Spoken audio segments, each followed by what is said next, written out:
Te busco en mi soledad y en la oscuridad lejana y estás tú.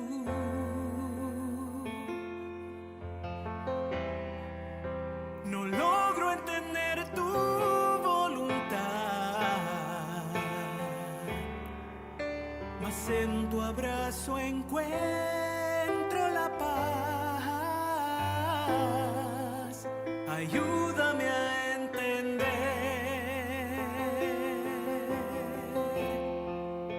que no hay por qué temer,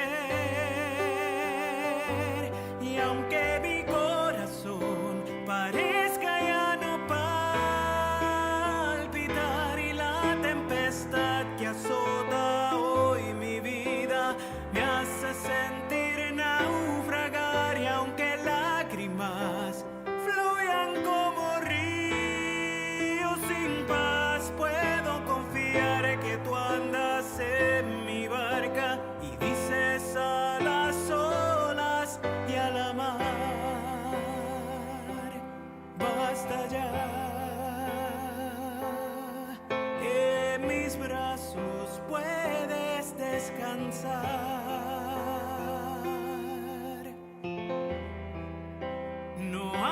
Porque de mi dolor, mas en todo este vacío encuentro amor.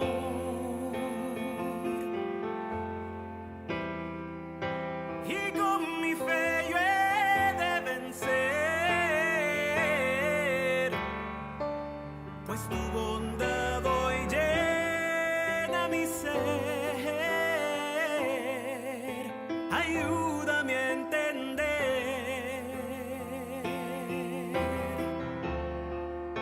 que no hay por qué temer,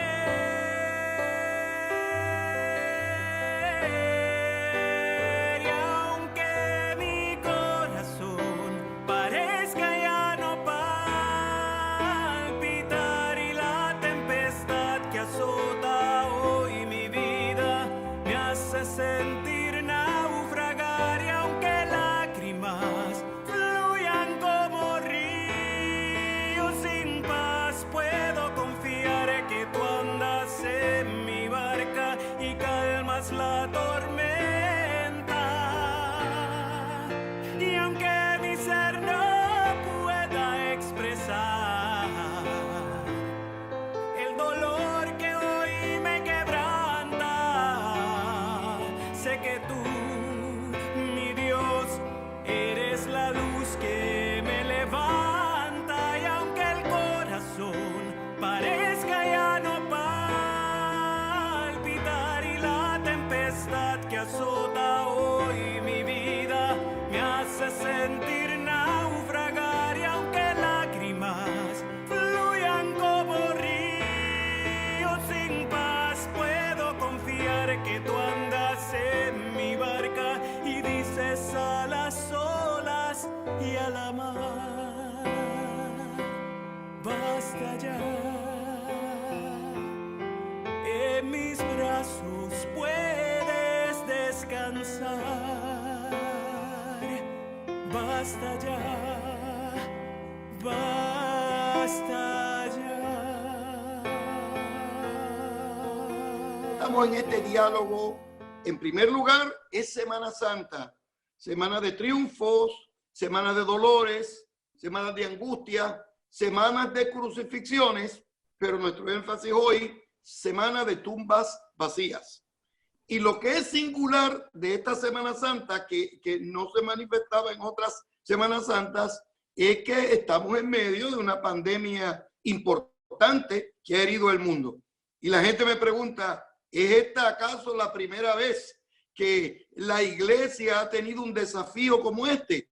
Solamente comento y me sonrío y digo, la primera Semana Santa en Jerusalén, cuando Jesús enfrentó la turba infame, fue también una semana especial donde los cristianos tuvieron que refugiarse en sus casas, porque el ambiente ciertamente era de tensión y era de muerte y era de persecución y de angustia. El día de hoy hemos querido presentar este programa para celebrar la vida para explicar la tumba vacía y para dialogar con ustedes del ministerio que llevamos a efecto con las traducciones de la Biblia para bendecir el pueblo de Dios. Pero nuestro director general, nuestro líder en el ministerio en América Latina, es el doctor Esteban Fernández. Y tenemos la bendición el día de hoy de que nos acompaña. Y yo le voy a pedir a Esteban que nos salude y bendiga a nuestra comunidad con alguna palabra de gracia, con alguna palabra de bendición para todos nosotros. Esteban, por favor. Muchas gracias. Ante todo, debo decir gracias a todos los ministerios asociados que han hecho posible esta transmisión, que nació en el corazón del Comité de Traducción Bíblica de nuestra Sociedad Bíblica Internacional. Nuestra Sociedad Bíblica Internacional este año está cumpliendo 211 años al servicio de la Iglesia Evangélica en todo el mundo.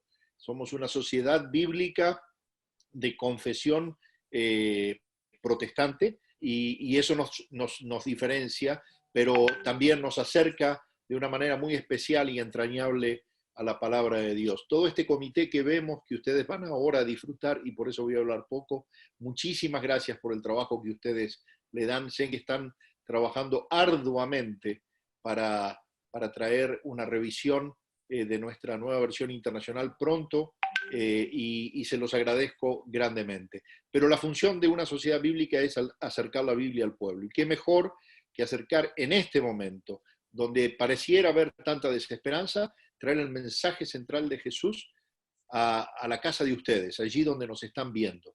Así que no pierdo más tiempo. Gracias, Samuel, nuevamente, y esto es todo tuyo. Gracias. El mundo de la Biblia es un mundo extraordinario. La Biblia tiene porciones gratas, maravillosas. Si yo comienzo a preguntar textos bíblicos que nos bendicen, nos encontramos con salmos, el Salmo 23, el Salmo 91, textos de Jesús de Nazaret, parábolas, afirmaciones del apóstol Pablo. La Biblia es un documento extraordinario. En un solo volumen nosotros encontramos la palabra de Dios en esas páginas y la labor de los traductores de la Biblia no es decir lo que a nosotros nos hubiese gustado que Isaías dijera. O sea, la finalidad de la traducción de la Biblia no es indicar qué nos hubiese gustado que el apóstol Pablo le diera a los corintios. No, sino lo que buscamos es transmitir el mensaje antiguo de Ezequiel y de los salmos y las parábolas de Jesús y las afirmaciones del apóstol Pablo en castellano, pero un castellano actual que pueda ser entendible, que pueda ser asimilable, que pueda ser comprensible. Y con ese propósito tenemos a un grupo destacado de traductores y traductoras de la Biblia. La gente me pregunta si la gente que trabaja en comité de traducción, si es gente especial. Y yo rápido le contesto, sí, es gente especial. Y es gente especial, ¿por qué?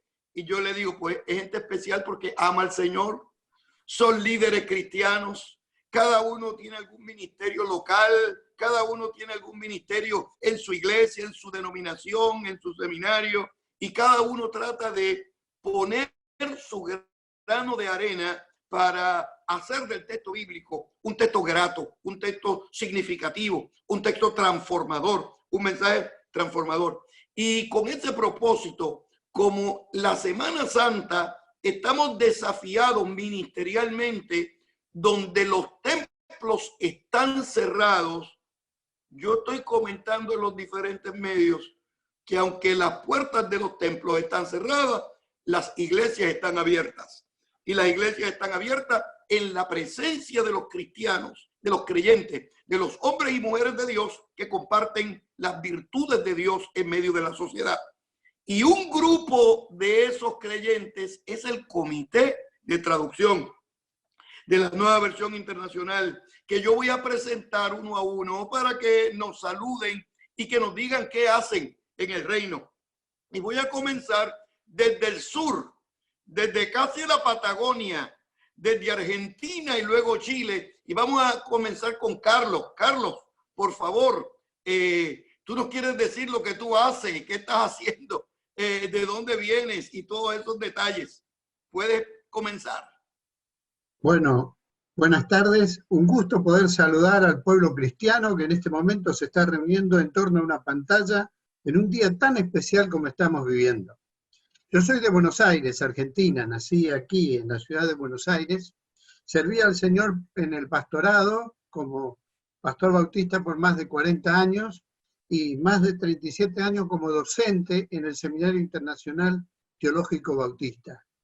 El énfasis de mi trabajo siempre ha sido enseñar la Biblia, ya sea en la iglesia, a través de la escuela dominical, los grupos de acción, como en la institución teológica, porque si hay algo que permanece es la palabra de Dios. Las teorías de los hombres, las doctrinas tienen variaciones, pero la palabra de Dios permanece y esa es la única que puede cambiar a las personas. Qué bueno, qué bueno, qué bueno, Carlos. ¿Cuántos años tienes nada más en el ministerio? En el ministerio tengo más de 40 años, 40 y pico, y 67 años de edad. Es un jovencito. Javier, ¿cómo anda Chile y lugares adyacentes? Por favor. Javier, ¿estás por ahí? Estoy por acá, estaba... Bueno, saludos cordiales desde Chile, grande, querido. Un abrazo grande desde el sur del mundo. Bueno, sí, Javier Ortega, soy pastor ordenado de la Iglesia Alianza Cristiana y Misionera. Soy pastor en ejercicio en la Iglesia de Providencia, en Santiago de Chile. Y también soy profesor de Sagrada Escritura, especialmente Nuevo Testamento y griego bíblico en el Seminario de la Alianza y en la Facultad Evangélica de Teología. Bueno, en el pastorado yo he experimentado esto que decía Samuel, encontrar en estos días caminos novedosos para que la palabra del Señor siga siendo anunciada y la docencia se siga realizando. Así que bueno, es un gusto estar con ustedes. Gracias, Samuel, por tu saludo y un abrazo, queridos hermanos y hermanas. Qué bueno, Javier. Uno ve en el comité diversos rostros, diversas edades, diversas denominaciones, diversas regiones. Por ejemplo, ahora vamos a escuchar a Cosme Damián, que viene del norte del cono sur, de la sección de Sudamérica. Cosme, por favor, salúdanos. ¿Cómo estás? Mucho gusto, Samuel. Muchas gracias por esta oportunidad y saludos a todos los hermanos y hermanas que están sintonizados viendo este programa. Para mí es un placer poder participar en esta actividad tan importante durante esta semana conocida como Semana Santa. Pues ejercí el pastorado por 32 años en las iglesias bautistas acá en Colombia y llevo 40 años como docente en diferentes instituciones, empezando con el Seminario Teológico Bautista Internacional de Cali. Actualmente trabajo con la Sociedad Bíblica Colombiana como consultor de traducciones de Biblia a idiomas nativos y también como docente de hebreo, griego y cursos de Antiguo Testamento en el Faith College, que es un seminario bíblico de la Iglesia Centro Mundial de Avivamiento acá en Bogotá, Colombia. Es un placer estar con ustedes. Gracias, Cosme, que por muchos años has invertido tu vida completa en este ministerio de traducción de la Biblia. Por eso damos gracias a Dios por tu vida. Y desde la cintura de este continente, desde San José, Costa Rica, nos llega otro colega, buen amigo, compañero de camino, José. José, ¿cómo te va allá en Costa Rica, en San José, con ese ministerio que llevas a efecto? Por favor. Saludos a todos los que me están escuchando en este momento. Quiero bendecirlos ricamente y pensar que estamos llevando al mundo un poco de esperanza. He sido pastor por 37 años, pastor bautista ordenado. En su oportunidad fui presidente de la Federación de Iglesias Bautistas de Costa Rica. Luego estuve trabajando por casi 20 años en sociedades bíblicas en la traducción de la Biblia en lenguaje actual. Actualmente soy pastor de discipulado en la Iglesia Vida Abundante de Heredia, Costa Rica. Y sí, ahí estamos justamente en la iglesia también aprendiendo cómo hacer el ministerio de una manera totalmente diferente, pero Dios nos está bendiciendo ricamente para seguir llevando la iglesia. Como tú dices, la iglesia no se cierra, la iglesia continúa y continúa haciendo su trabajo. Y a mí me ha tocado esa parte de estar llevando palabra de Dios, enseñanza, también a través de cápsulas de discipulado a mi iglesia y a todo Costa Rica a través de este nuevo medio. Vivo acá en Heredia, Costa Rica, con mi esposa, 2 de mis hijos, y tengo una hija que vive en Estados Unidos, también guardando cuarentena allá en Tennessee. La saludo desde acá. Y ha sido un placer para mí, Samuel, volverme a encontrar contigo, volver a unir lazos de trabajo y participar en la revisión de la traducción de la nueva versión internacional. Qué bueno, José. Gracias a Dios que no dijiste cuántos años tenemos en esto, gloria a Dios, porque son 35, más. 37 años. Dios mío, es que el tiempo parece que fue ayer. Y desde México, ¿cómo anda México lindo y querido? ¿Cómo anda Iván? No lo he visto por aquí. Iván, ¿tú estás ahí? Sí, aquí estoy. Ah, qué bueno. Saludos cordiales. Igualmente, mucho gusto. ¿Cómo te va? ¿Cómo te ha ido este ministerio allá en México? Muy bien, doctor Samuel, muchas gracias. Aquí estamos trabajando para servir al Señor y pues quiero comentar un poco acerca de mis actividades. Y yo soy pastor ordenado de la Iglesia Presbiteriana de México y actualmente soy el rector del Seminario Teológico Presbiteriano de México. Y he sido durante varios años profesor de griego, de exégesis y hermenéutica bíblica. Hace 20 años que soy pastor ordenado y un poco más que soy profesor de seminario en diferentes instituciones. Hace 19 años que soy casado y tengo 2 hijos. Y mi experiencia personal con la Biblia se puede resumir en una sola palabra: la fascinación por la palabra escrita de Dios. Bien. Una fascinación que pasa por 3 fases. Primero, en mi infancia, una fase de fascinación narrativa, de escuchar las historias bíblicas. Luego en mi juventud y ya en mi formación ministerial, una fase de fascinación exegética. La Biblia para mí es un lugar de análisis e investigación. Pero en mi juventud tardía, es decir, ahora, es la fase de fascinación hermenéutica y teológica. Con base en las fases anteriores, la Biblia para mí es un mensaje transformador de Dios para todos los tiempos y en especial estos tiempos que vivimos de incertidumbre. La Biblia nos vuelve a dar un mensaje único de Dios que nos busca, que nos encuentra necesitados de su verdad y de su amor. Qué bueno, qué bueno, qué bueno. Gracias, Iván. Salúdame a todos esos buenos colegas de México, que tenemos muy buenos colegas, y allá el ministerio es pegado con fuerza, gracias al Señor. Pero ahora claro nos que movemos. sí, doctor. ¿Qué ustedes creen si comenzamos y vemos, saludamos a Raquel? Raquel, ¿tú estás por ahí? Queda algo. Ah, saludos, Raquel, ¿cómo estás? Saludos, muchas bendiciones desde Puerto Rico. También estamos en cuarentena y es algo tan interesante para mí ver que esto está pasando en todo el mundo y que lo podemos ver a través de internet, ver que todos estamos en la misma situación. Y bueno, soy de las Asambleas de Dios, soy ministro ordenado de las Asambleas de Dios.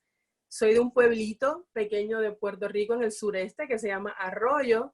Siempre lo comparo con Nazaret, aunque nosotros no tenemos mala fama, como que si de Arroyo puede ser algo bueno, pero es tan pequeño que nadie sabe quién ha salido de ahí. Y bueno, de ahí soy, un pueblito de 20,000 personas.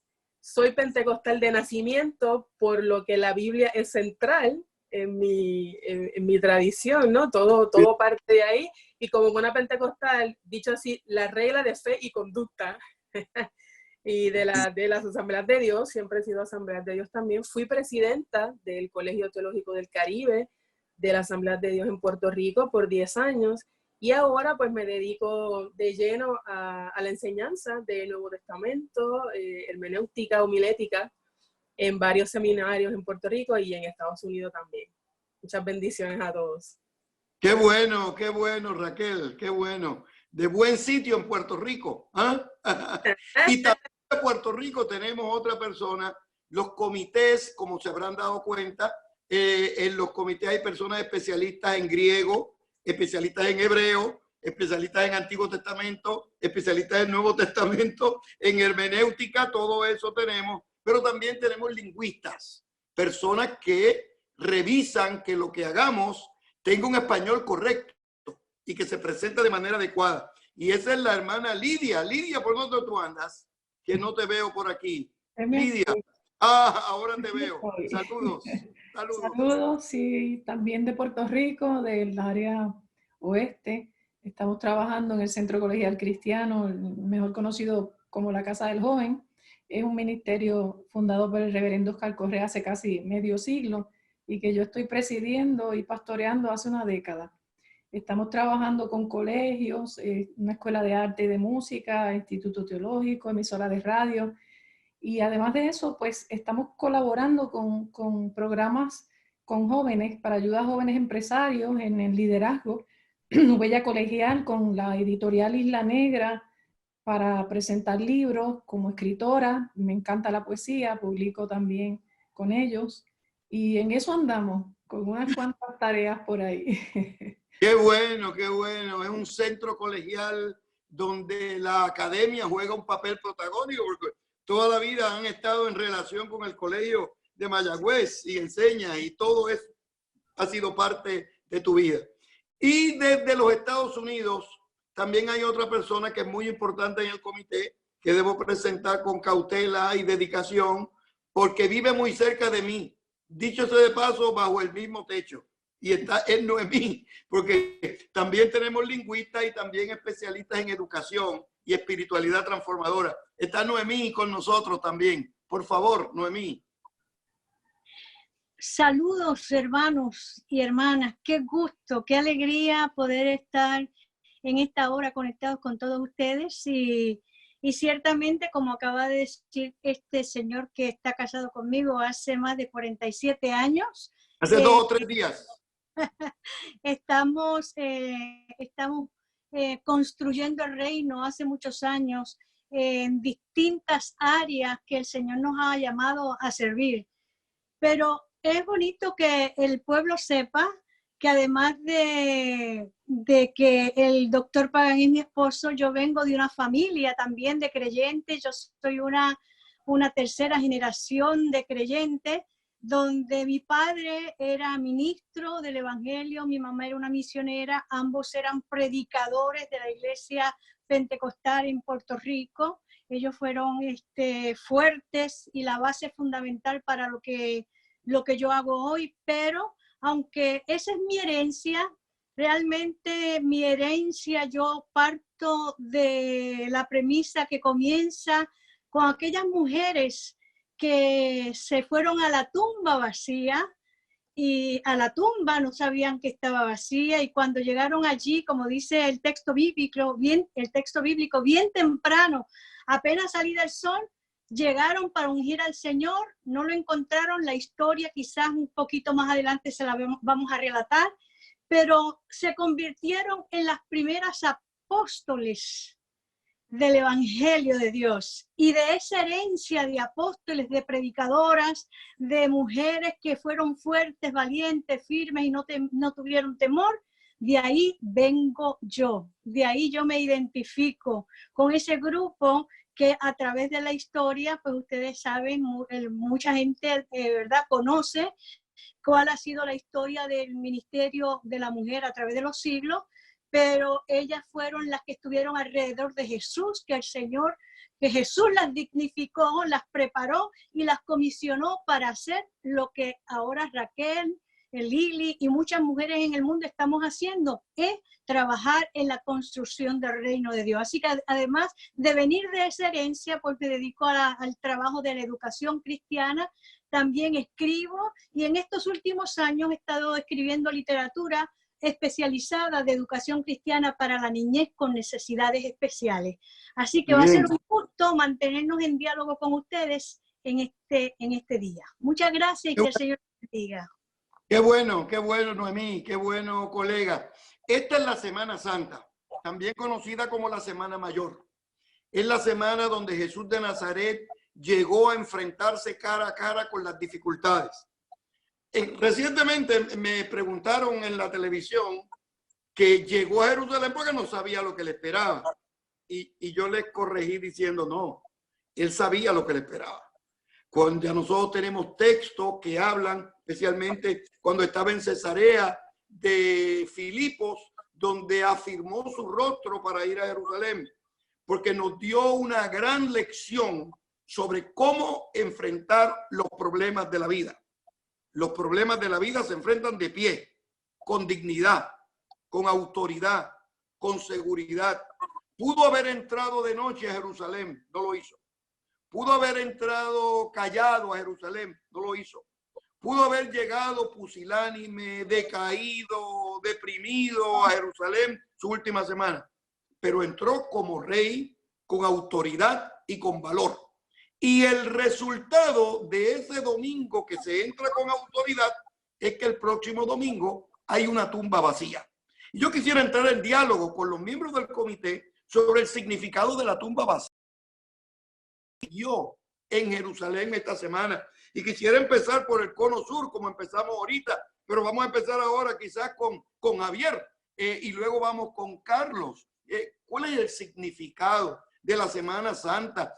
¿Qué enseñanzas tienen esta Semana Santa inicial para esta Semana Santa contemporánea en medio de un coronavirus asesino? Por favor, Javier. Bueno, a mí me llama mucho la atención en los evangelios, sin excepción, los evangelios canónicos, a nivel de relato, que tienen una trama que avanza hacia un fin dramático, que uno sospecha que va a terminar mal la historia, avanza paso a paso hacia una finalización terrible, pero cuando uno termina de leer los evangelios, el fin se ha convertido en realidad en un nuevo comienzo. Esto me parece muy interesante, porque la muerte, la resurrección, esa última semana de pasión, de tensión, termina convirtiéndose en un detonador que expande la iglesia hacia límites insospechados hasta antes de la finalización. Entonces, a mí me parece relevante que esta semana, digamos, donde el mundo en general, el mundo cristiano, recuerda este relato y recuerda esta historia, me parece muy relevante porque posibilita que la iglesia se replantee una nueva existencia cada vez. Y especialmente este año, en que para muchos esta es una Semana Santa como si realmente fuera la última Semana Santa que va a vivir. Muy bien. Me parece relevante que la iglesia piense que está la posibilidad de refundarse y relanzar el servicio del Señor de formas que hoy día no sospechamos y que son la entrada a caminos por donde el Señor nos va empujando sin que nosotros lo hayamos pensado. Así es que la Semana Santa a mí me parece que es un espacio esperanzador, y precisamente me parece así a partir del relato, ¿no? Del relato bíblico que nos hace caminar hacia un fin dramático para luego sorprendernos con el relanzamiento del servicio al Señor por todos lados. Eso es lo que yo creo que significa para mí. Muy bien. Fíjate cómo lo que aparentaba ser un final doloroso culmina con la celebración de la vida. Muy bueno, muy buen comentario, Javier. Carlos, ¿cómo anda Buenos Aires y la semana final? ¿Qué desafíos tiene este mensaje de Semana Santa para el mundo y la historia?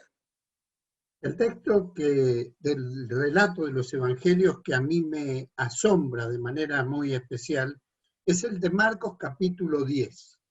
Marcos es el evangelio más breve, pero en la introducción o la presentación de la Semana Santa probablemente tiene uno de los detalles que los otros evangelios al expresarse en otro aspecto no tienen.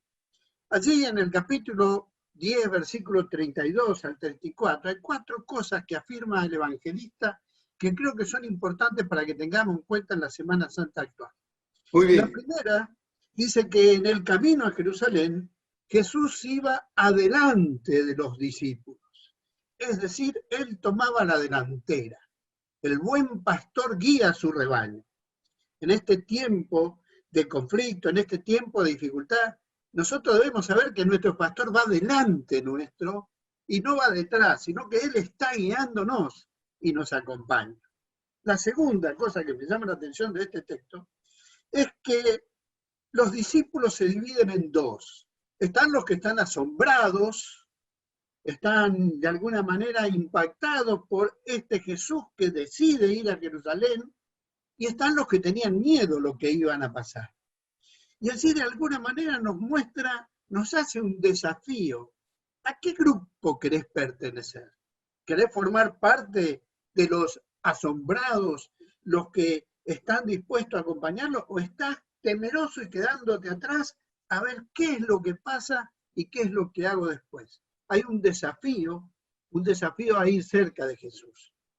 La tercera cosa que me llama la atención es que en estos pocos versículos, 2 versículos nomás, Jesús describe cronológicamente lo que le va a pasar.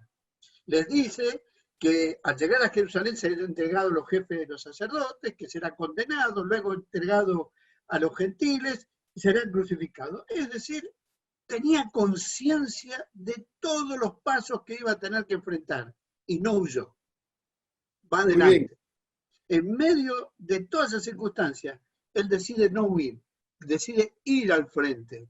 Sabía que había intrigas humanas, sabía que había celos, pero él está allí presente. Y finalmente, el último punto que para mí es clave, es que él dice al final de esta pequeña introducción, pero a los 3 días resucitará. Hay un túnel oscuro, pero hay luz al final. Hay un momento difícil. Como escribió el libro aquel famoso orador, es viernes, pero el domingo llega. Es viernes de dolor, de angustia, de sufrimiento, de que lo van a azotar, golpear, escupir y todo lo demás. Pero hay una esperanza. Jesús resucitará. Jesús resucitó. Y porque Él ha vencido, da aún a nosotros en nuestro tiempo, que podemos tener miedo, que podemos ver la oscuridad, que estamos sintiéndonos solos y ocultos, tener la certeza de que Él ha vencido y trae la victoria para nosotros. Muy bien, muy bien. Todo el que no haya preparado el sermón para el domingo, ahí lo tiene, en 3 minutos. Muy bien, Carlos. Y Lucas es un evangelio de detalles. Sí. Mateo, uno tiene un ángulo, un segundo Moisés, Jesús, Marco, igual, pero en Lucas uno ve detalles que uno no nota en los otros evangelios. Muy buen comentario.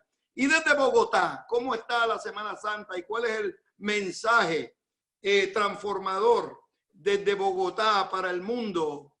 Come, por favor. Gracias, muchas gracias.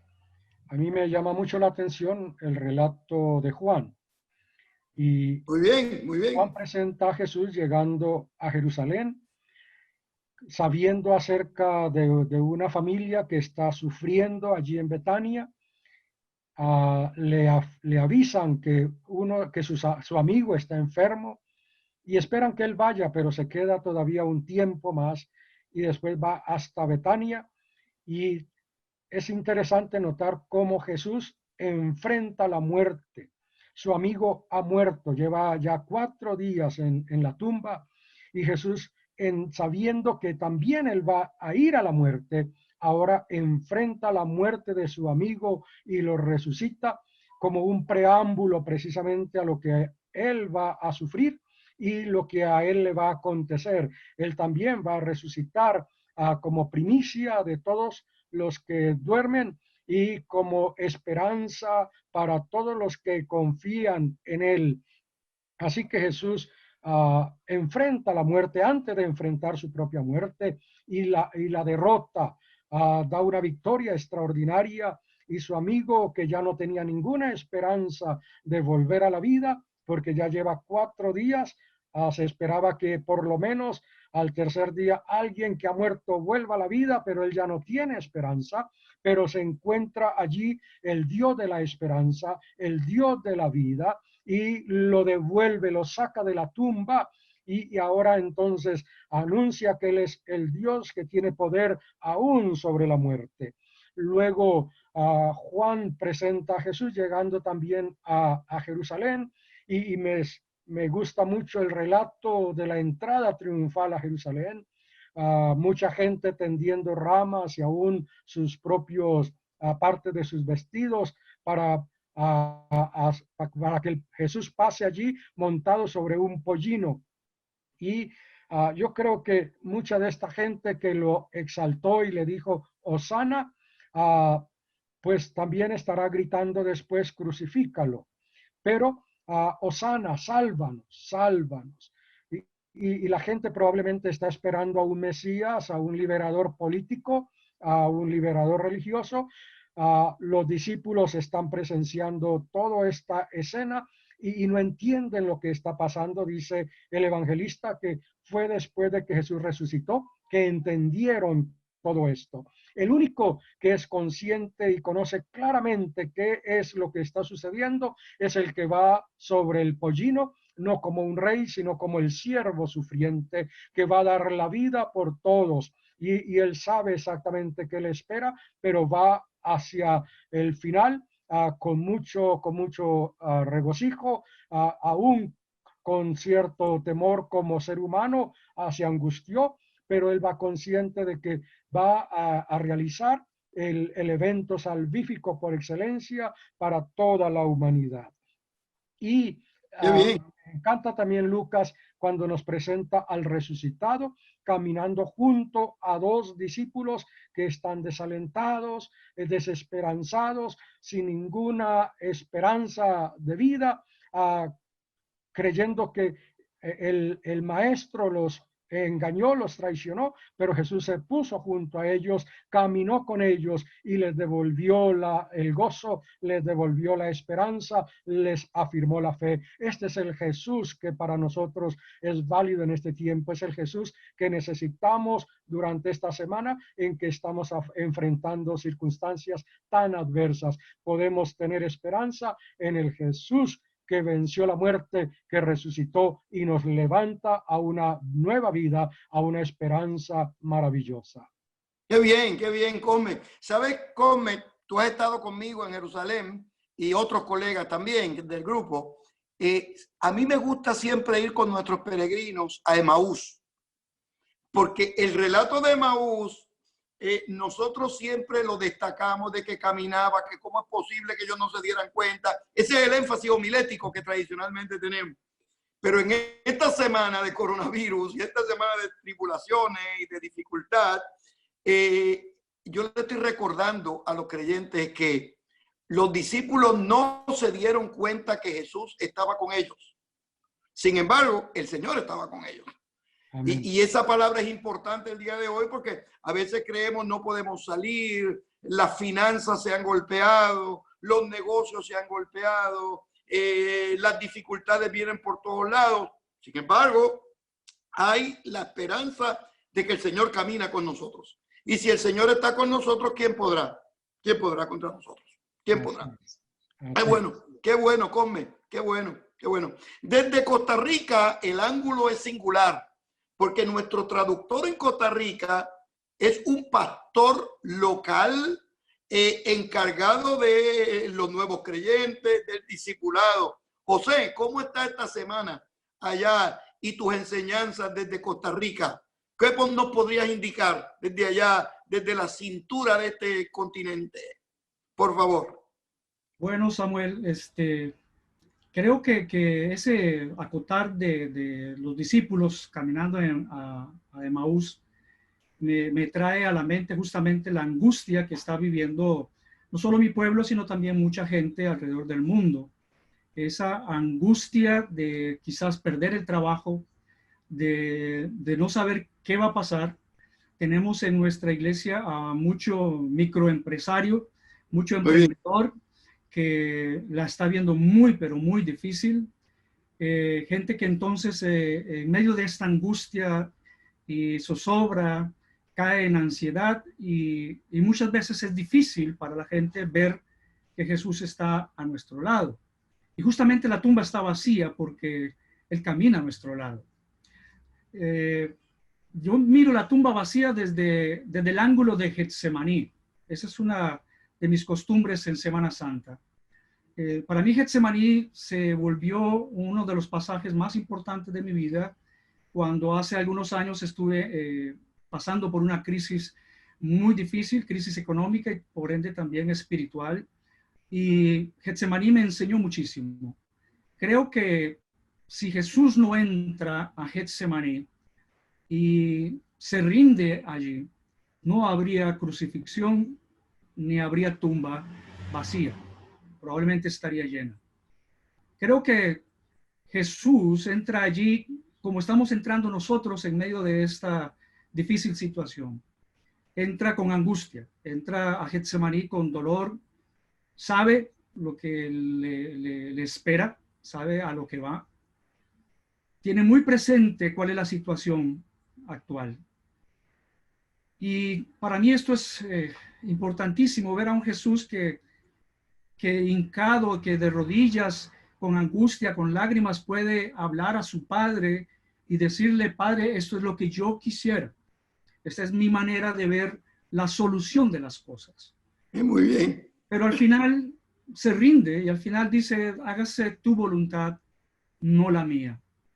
Creo que todos estamos ahorita muy deseosos de tener esa dirección. Es tiempo para muchos de tomar decisiones muy importantes en la vida, a nivel de empresa, a nivel de negocio, a nivel de trabajo, pero también decisiones de vida con respecto a sus relaciones familiares, a sus relaciones con amigos, al mismo ministerio que muchas veces nos ahoga con tanto trabajo y no nos da espacio para otras cosas. Es tiempo de tomar decisiones muy difíciles.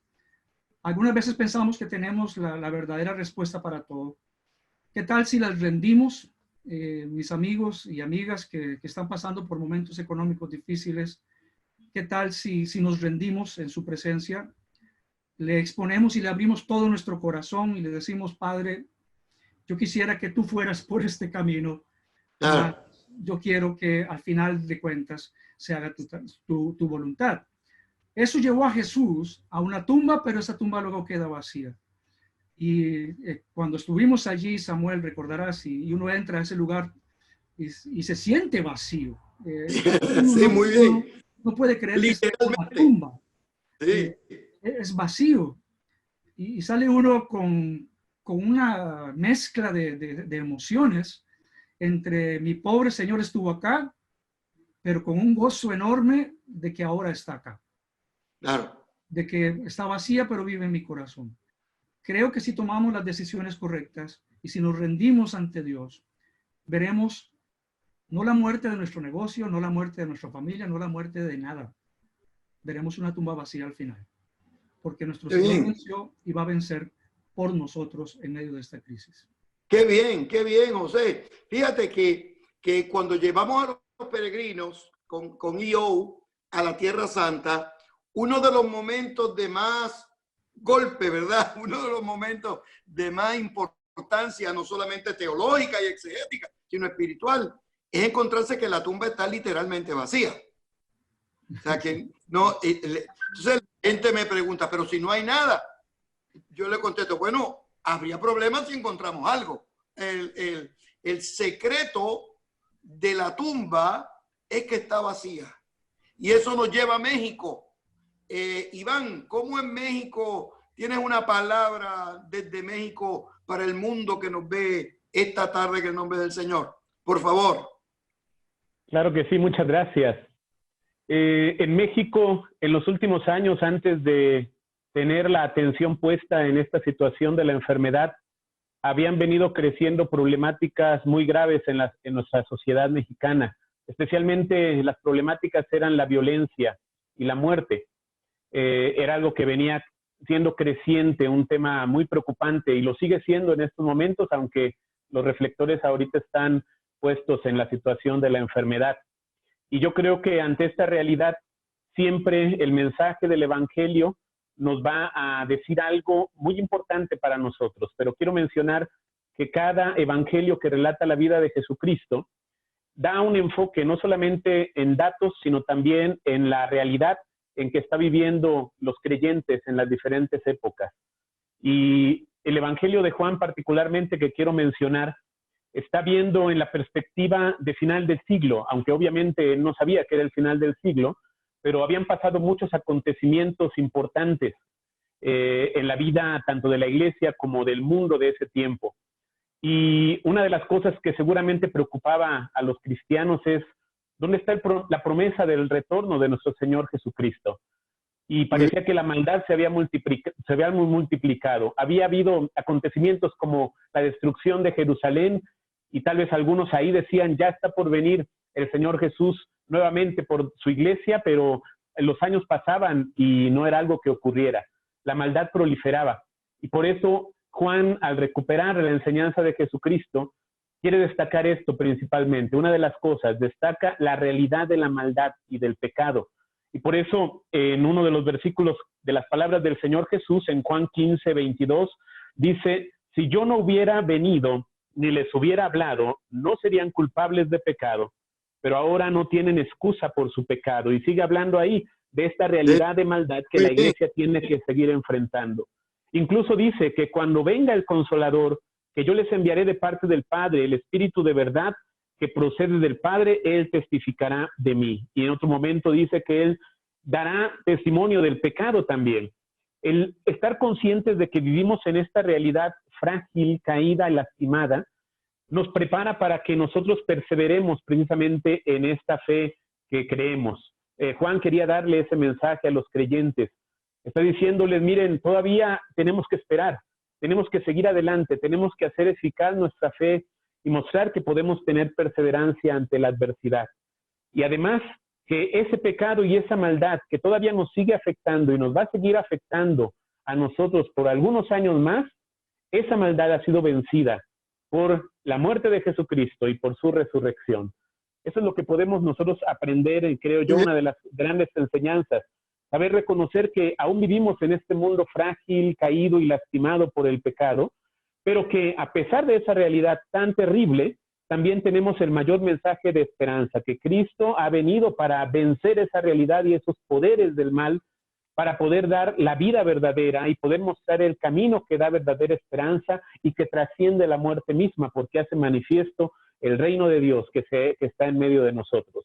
Así que pues eso es lo que yo quiero destacar ahora, esta enseñanza tan importante de la presencia del reino de Dios aún en un entorno deteriorado y lastimado, y ahí podemos encontrar la fuerza que necesitamos para seguir adelante, confiando en la obra que el Señor Jesucristo ha hecho en su muerte y resurrección. Muy bien, Iván, muy bien, Iván. Antes de darle la oportunidad a Raquel, que quiero que se prepare, es interesante que observa que uno no tiene que ser profeta ni hijo de profeta para darse cuenta que el mundo está lleno de pecado y maldad. Lo que tiene que abrir la ventana, abrir la puerta y meterse a la calle. Sin embargo, en el espíritu de lo que tú estás diciendo, de acuerdo con Isaías, la revelación de Isaías es que de lo único que la Biblia dice, aunque reconoce que hay maldad por todos lados, pero de lo único que la Biblia dice que la tierra está llena es de la gloria de Dios. O sea, santo, santo, santo, Señor de los ejércitos. No, lo que sucede es que toda la tierra está llena de tu gloria. O sea, gracias a Dios que Juan destacó que ante el pecado y la angustia y las necesidades humanas, la gloria de Dios nos viene a ayudar a superar esa condición. Raquel, ¿y cómo estás tú desde Puerto Rico? ¿Nos escuchas, Raquel? Sí, sí, sí. Por favor.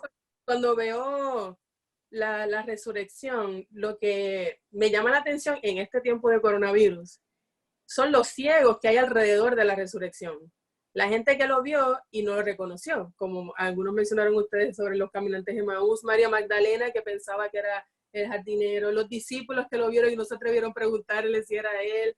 O sea, la gente que estuvieron alrededor de Jesús no lo reconocieron. Bueno, primero porque no podían creer, pero a mí lo que me llama la atención es que, por ejemplo, si me dejo llevar por el libro de Marcos, que Jesús 3 veces le dice a los discípulos que es necesario que él muera y que padezca y todo, pero que resucita el tercer día, y los discípulos eso como que no lo captaron. Y me gusta la forma en que lo presenta Marcos, porque Marcos presenta unos discípulos que no entienden nada y y volvía, y ellos decían, explícanos porque no entendimos. O sea, hay como 7, 8 versículos que los discípulos no entienden nada. Y lo que me gusta de Jesús, y es lo que yo quiero traer, es la cuestión de la promesa. Desde el Antiguo Testamento se promete que vendría el Mesías. Se tardó, pero llegó. La promesa se cumplió. Él prometió que resucitaría y se cumplió. Entonces, ahí lo que viene a mi corazón en este tiempo de coronavirus es que a nosotros la tristeza puede hacer cegarnos y no ver que Jesús está entre nosotros, que Jesús realmente resucitó. Y nosotros, la iglesia, me lleva al pasaje donde Pablo le dice a los tesalonicenses, nosotros no somos como los otros que no tienen esperanza, porque Pablo sí sabía que había esperanza en Jesús. Y él decía, los otros, los que no creen que hay un futuro mesiánico, que no creen que hay un futuro glorioso, eso no tienen esperanza. Pero nosotros que hemos conocido un Cristo resucitado, sí la tenemos. Entonces, lo que me lleva a pensar la resurrección de Jesús es que Él dijo que resucitaría y lo cumplió. Pero la tristeza de los discípulos, de María Magdalena, de los que estuvieron alrededor, o lo imposible que pudiera ser que resucitara, no los dejaron ver cuando Jesús realmente estaba allí. Entonces, en este tiempo lo que yo quiero dejarles es que lo que Jesús promete, lo cumple, y que aunque no parezca que Él esté, Él está, y que nosotros somos como los otros que no tienen esperanza. Muy bien, Raquel. Raquel, muy bien. Aunque parece que no está, está. Muy bien, muy bien. Lidia, una poetisa, ¿qué tiene que decir a un mensaje extraordinario como el de Jesús de Nazaret? ¿Cómo ve desde esa esquina en Mayagüez este mensaje transformador? Por favor. Sí, desde el punto de vista humano, yo entiendo que podría decirse que es el peor momento de Jesucristo, pero para Dios era el mejor momento, porque Dios es el Dios de sí y amén, y es el que se enfrenta a todos los noes.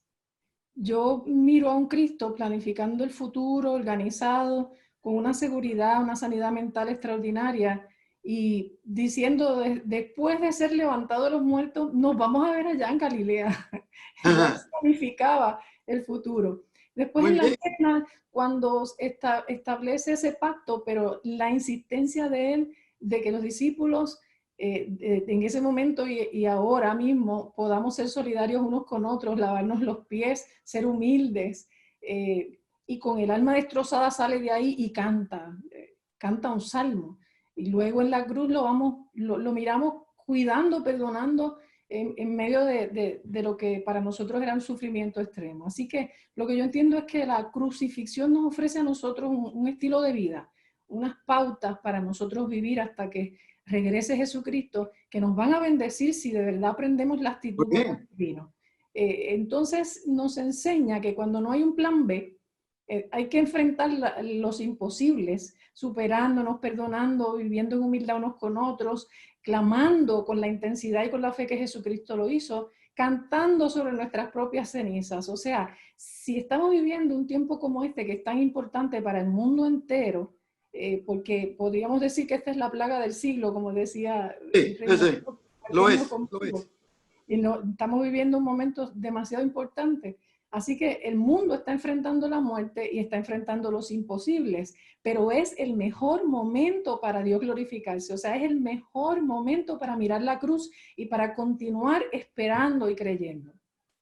Muy bien, muy bien, muy bien. Sí, este es un momento de definición. El mundo no va a quedar igual, pero la contribución de la iglesia es que no es igual, pero queremos que sea mejor. Y Noemí, ¿qué nos tiene que decir con respecto a la tumba vacía y todo esto que pasó alrededor de la crucifixión y la resurrección del Señor? Por favor, Noemí. Este es un tema que a nosotros nos apasiona mucho porque como hemos tenido la oportunidad de recrear todos estos escenarios en el lugar donde ocurrió y vivir allí, estar allí por tantos años, experimentamos distintas formas, ¿verdad?, de apreciar ahora el texto bíblico. Como yo en algunas ocasiones digo cuando estoy en diálogo con compañeros en la iglesia, que una vez tú visitas esos lugares que menciona la Biblia relacionados con el ministerio de Jesús, tú no vuelves a ser la misma persona. Y tú no quedas igual y no interpretas la Biblia de la misma forma. Pues lo mismo me ocurrió a mí cuando tengo la oportunidad de irnos nosotros a vivir a la Tierra Santa y salir con la libertad que nosotros salíamos para estudiar el texto bíblico, especialmente en esos lugares. Pues comencé desde la Galilea y caminé todo ese trayecto hasta llegar a la Vía Dolorosa, y en la Vía Dolorosa visitar entonces el Jardín de la Tumba y recrear todo este escenario. Pues no puedo evitar la tentación de ver la Semana Santa relacionada con la mujer. ¿Cuál fue el papel de la mujer en todo este drama? Durante toda esa semana vamos a ver a las mujeres con un protagonismo que tal vez en algunos lugares de la Biblia no se resalta como se debería resaltar, porque por las razones, ¿verdad?, que no vamos a entrar ahora en discusión. Sin embargo, notamos que si nos vamos a las Sagradas Escrituras, notamos a esa mujer de Betania que llega a Betania, visita la casa de Lázaro y llega con ese frasco de alabastro, unge al Señor, la critican, dicen cómo es posible. O sea que desde el mismo momento que se inicia todo este proceso de dolor de nuestro Señor, es una mujer la que lo comienza a preparar para ese encuentro final con la muerte. Sin embargo, por otro lado, tenemos otras mujeres que son muy importantes en el Evangelio que nosotros no podemos ignorar, y en la Semana Santa, cuando recordamos la muerte, la crucifixión, la muerte y la resurrección de nuestro Señor, tenemos que tomar en consideración también a estas mujeres, qué mensaje hay detrás de ellos y cómo las presentan los evangelios. Porque cuando miramos entonces a los evangelios y empezamos a hacer una comparación, que a mí me gusta comparar los evangelios. Cuando estoy leyendo alguno de los escenarios bíblicos, me gusta ir a Mateo, a Lucas, a Marcos y ver qué dice cada uno. Entonces, en relación a las mujeres, me doy cuenta que cada uno tiene una forma de presentar el protagonismo de la mujer alrededor de Jesús de forma distinta.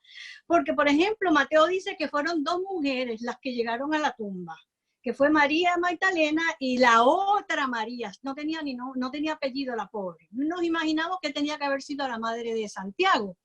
Pero Lucas, por otro lado, dice que eran muchas. Y en ese grupo de mujeres, pues pone a María Magdalena, la distingue, a María, la madre de Santiago, y a Juana.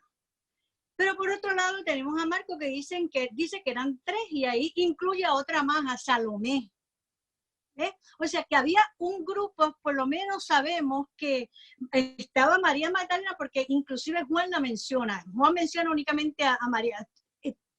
todos mencionan a María Magdalena de alguna manera. Eso es interesante. Sería bueno, ¿verdad?, nosotros estudiar esa parte. Pero lo importante de este texto bíblico no es que si fueron muchos, si fueron pocos, si fueron 3, si fueron 4. Lo importante del texto bíblico es que, como nos dice Lucas, que desde la Galilea acompañaron a su Señor en todo el proceso. Y es decir que la parte humana se revela, porque nosotros vemos en Juan a esa María Magdalena sufrida, llorosa, posiblemente en una depresión, como nosotros diríamos ahora en este tiempo, en una depresión tal vez severa, pero consciente.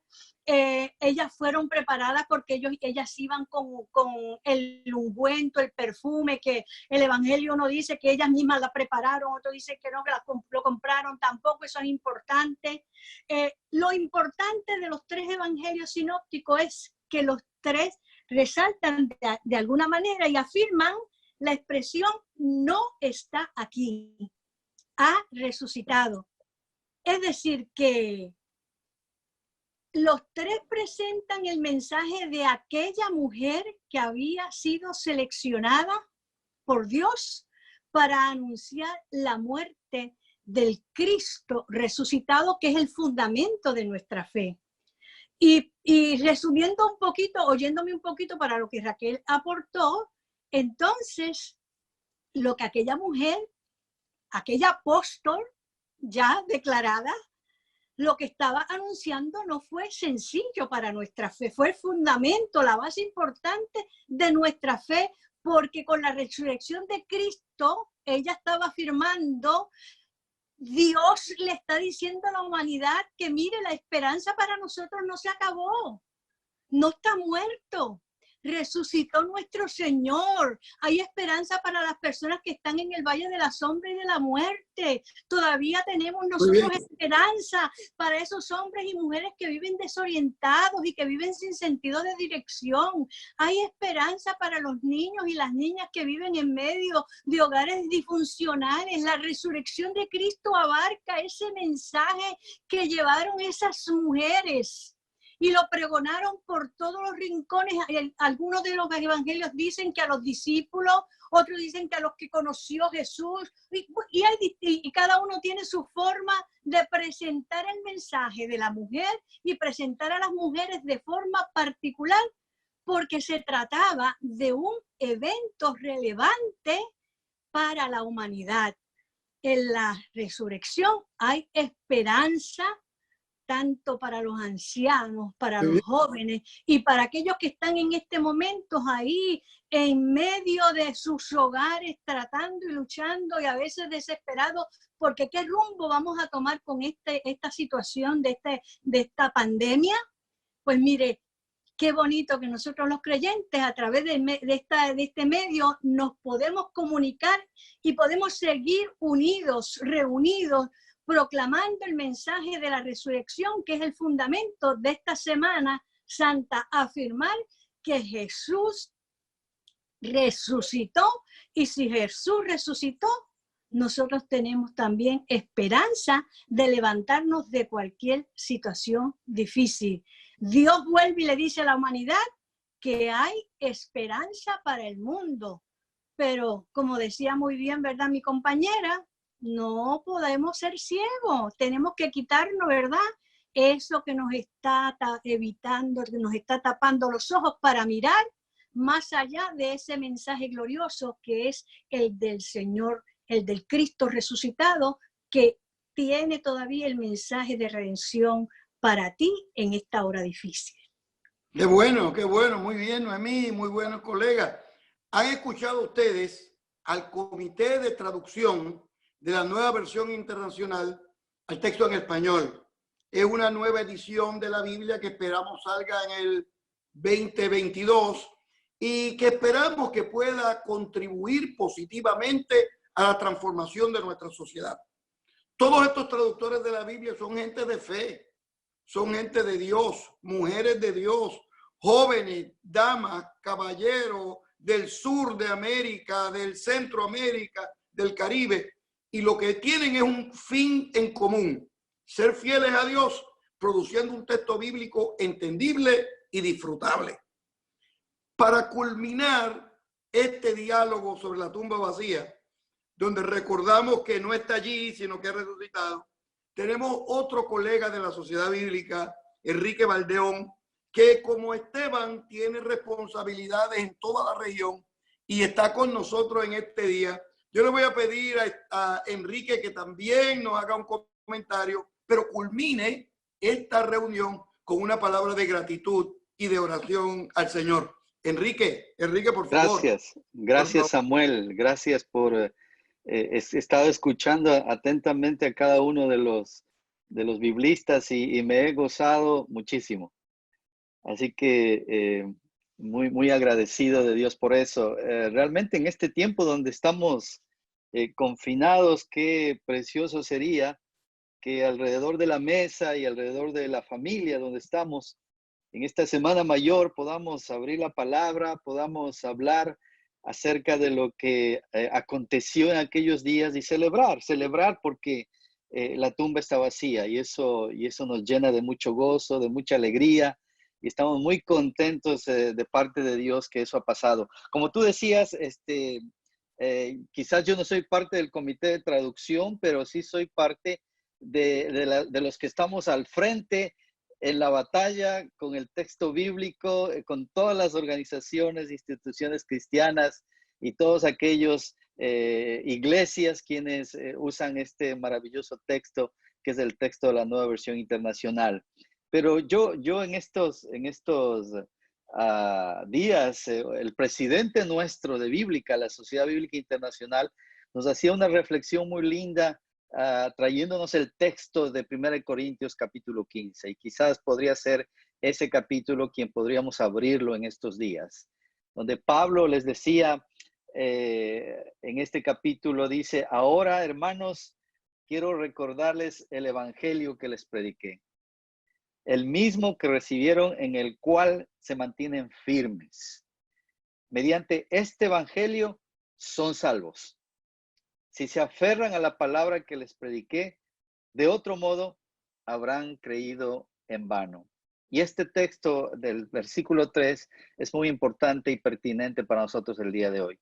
Porque ante todo, dice Pablo, les transmití a ustedes lo que yo mismo recibí. 3 cosas. Número 1, que Cristo murió por nuestros pecados según las Escrituras. No según una persona, no según un comité, sino según las Escrituras. 2, que fue sepultado. Y eso es muy importante porque a veces nos saltamos, ¿no? El Señor murió y resucitó, pero tenemos que entender que fue sepultado. Y tercero, que resucitó al tercer día según nuevamente las Escrituras. Así que me alegro de que estemos celebrando la Pascua y alrededor de la palabra de Dios que es pertinente en estos días. Oremos todos. Señor, te agradecemos.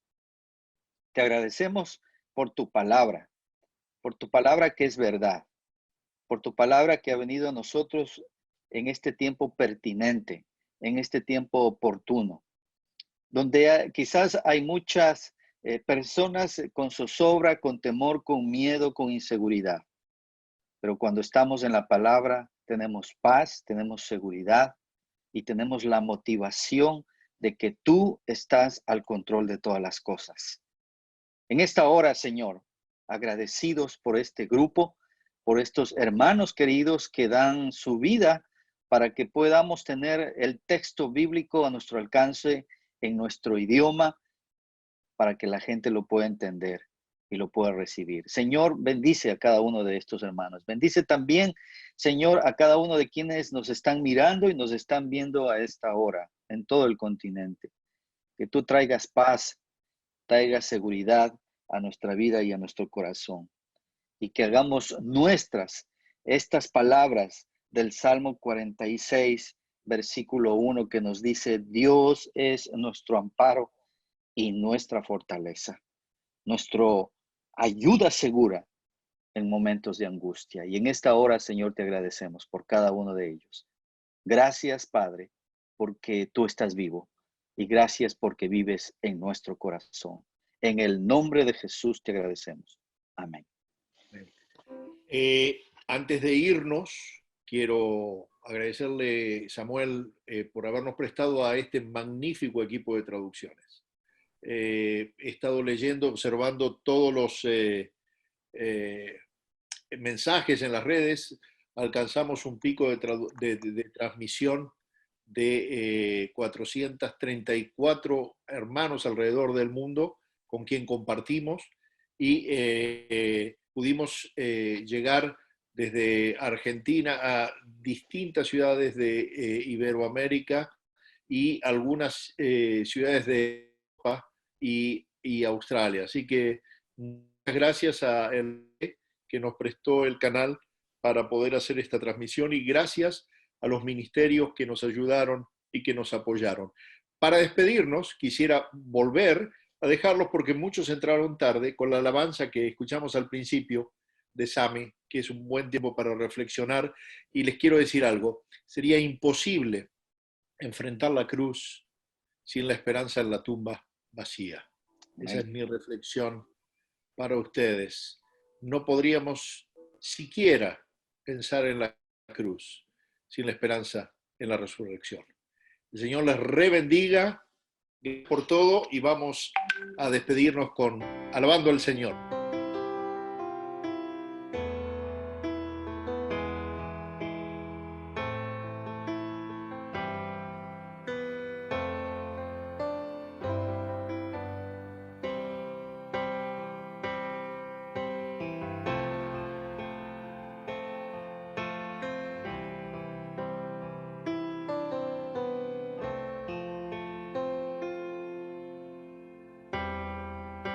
Te busco en mi soledad y en la oscuridad lejana y estás tú.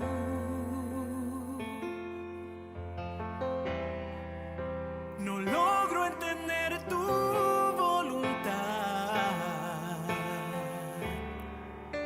mas en tu abrazo encuentro la paz. Ayúdame a entender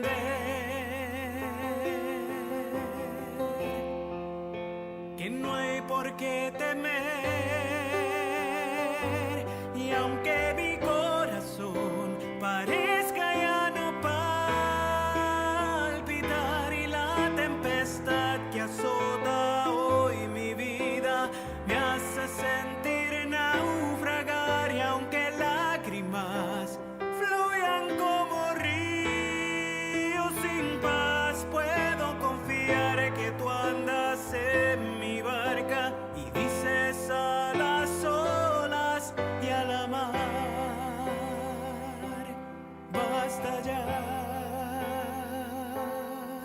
en mis brazos puedes descansar.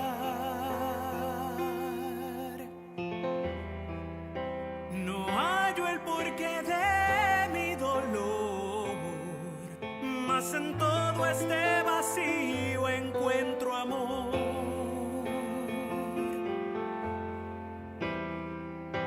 Y con mi fe yo he de vencer, pues tu bondad hoy llena mi ser. Ayúdame a entender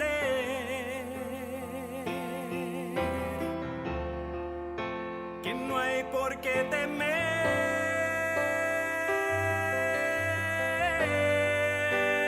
y aunque mi corazón parezca ya no palpitar y la tempestad que azota hoy mi vida me hace sentir naufragar, y aunque lágrimas fluyan como ríos sin paz, puedo confiar que tú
brazos puedes descansar. Basta ya